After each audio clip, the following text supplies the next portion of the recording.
Growing up, every Christmas we would go out hunting for a tree, the perfect one, just the right size, to put up in your living room. It was always an excursion, going out into the countryside, cramming into the snow-covered car in our winter wear. My mom and dad, my brother, Noel and I, the four of us, were an unstoppable team, heading out to the wilderness to find the one ideal specimen to hack down and drag home with us, so that we could decorate it and tinsel and cover it with ornament lights, and all the works. Every year it was our tradition, until one year it wasn't anymore. Dad passed away a couple years back, and with this pandemic business, it doesn't look like we'll be doing much as a family this Christmas for the first time I can remember. It was with this feeling of melancholy and neglected nostalgia in mind that I hopped into my car on a whim and drove out into the snow-covered countryside to find the Christmas tree. The whole thing was a bit out of the ordinary for me, but I was feeling stir-crazy sitting in my apartment. I'd just been quarantined for a week due to an exposure at work, and had finally gotten back the negative test result and subsequent all clear to venture outdoors again. After days of Uber Eats, watching reruns of old Christmas movies, I could finally leave my house. I couldn't remember where the place was that we had gone to as kids, so I drove around until I found a farm with a sign out front. It took a couple of hours, but I liked that lost feeling, the sense of misdirection that none of us experience anymore, since we all have GPS and cell phones. I turned my phone off and put it in my glove box, vowing to not use it for this trip, instead just wandering until I finally found that sign I was looking for. Christmas trees, it read, $40 each, bring your own saw. Perfect, I thought, just like the old days. I pulled into the frozen gravel lot and parked it. It was getting a bit late in the day, so the few people in the parking lot were already tying trees to the roofs of their cars and throwing them on the backs of their pickup trucks. Better hurry, said a man in a flannel shirt and overalls as I got in my car. Gets dark easily nowadays. Don't want to be stuck out here after the sun goes down. Gets cold quick in these parts. I was immediately struck by his intimidating height. Being 6'5" myself, I often don't run into someone taller than me. He looked down at me, and I thought he had been above 7 feet tall. His skin was stretched taut over prominent cheekbones, and he appeared emaciated and malnourished. Thanks, I said. I haven't done this since I was a little kid. Hopefully I still remember how to work a hacksaw. He looked at me crooked for a second, then smiled in a slightly creepy way. His teeth were yellow and then nicotine stained. His eyes looked yellow as well. His skin rough and covered in sores.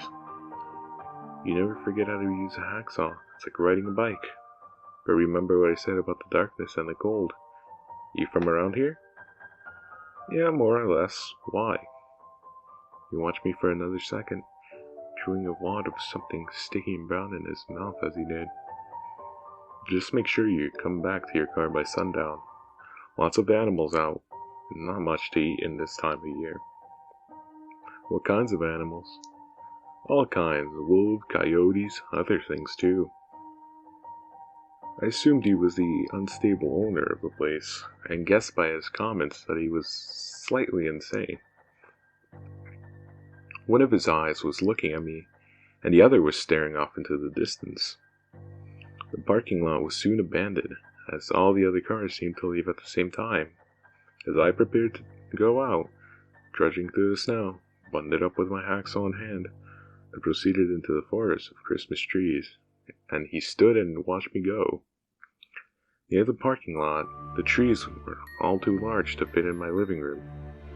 It had taken a while to get into the decent ones, and I found a lot of the best specimens had been taken.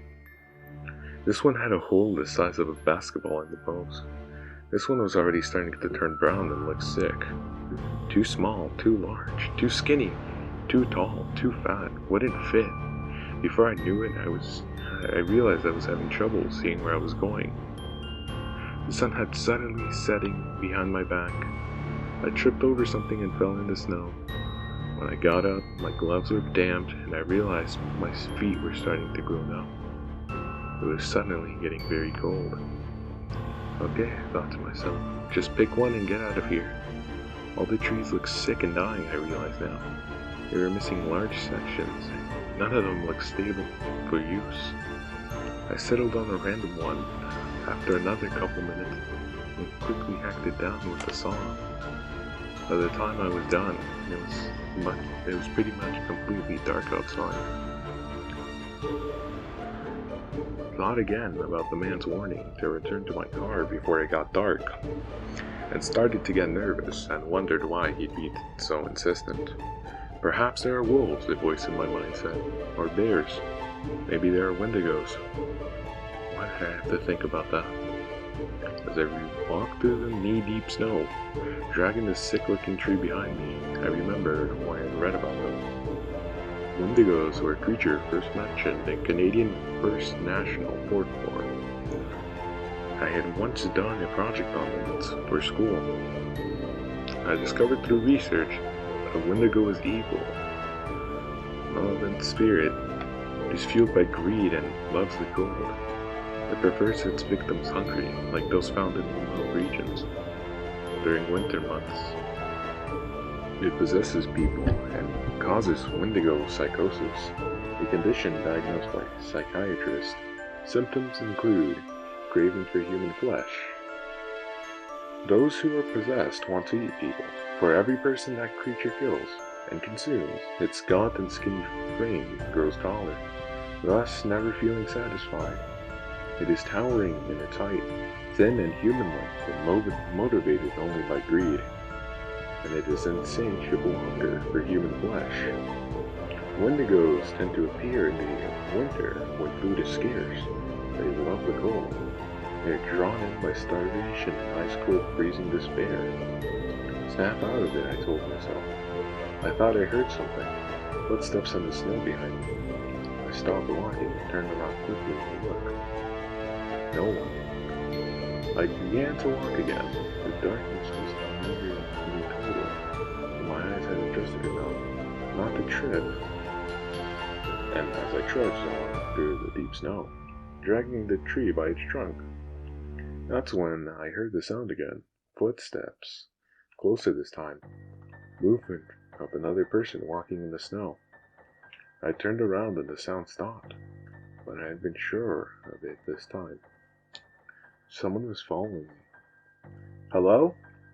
I looked around, scanned the shadows in the direction where I had heard the noise. Is somebody there? No one. Hesitantly, I turned around and began to march again. My thighs now numb from the cold. My toes have gone wet and frozen. Pins and needles sensation I associated with childhood tall-banking excursions. Now, suddenly feeling painful and dead. It felt like I was in -30 degrees Celsius. My breath plumbed out in the air in front of me. My hands began to shake involuntarily. Suddenly, my teeth were chattering and I was having trouble walking. My legs not wanting to move. The sound was coming behind me again, much closer now. I turned around and this time it didn't stop. It didn't try to hide. The thing coming at me looked very much like a man from the parking lot. He was no longer human. Maybe he never was in the first place.